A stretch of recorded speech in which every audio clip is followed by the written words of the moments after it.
Dis 'n gesig wat motoriste in Kaapstad deesdae gereeld sien. Fritz Boeter en sy twee honde, Coco en Zoe, is veral tydens spitsverkeer op hulle pos langs die hoofweë. Die twee honde dra vlaggies met positiewe boodskappe daarop, alles in 'n poging om gefrustreerde motoriste se dag op te kikker.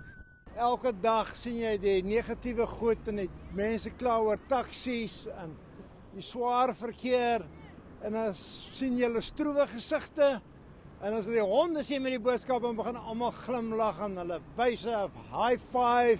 En as die vrolike boodskappe nie die ding doen nie, is Boeter se twee helpers reg om peselhappies aan motoriste uit te deel. Maar hy erken, hy trek self voordeel uit die uitstappies. Aan die ander kant, so ek sê 'n bietjie egoïsties ook, ek wil fiks word en my honde moet stap. Dus ja, ons is veeldoelig. Boeter spog ook graag met sy honde wat ook kan tel, maar dit is 'n storie vir 'n ander dag. Percival Young, Eunice, Kaapstad.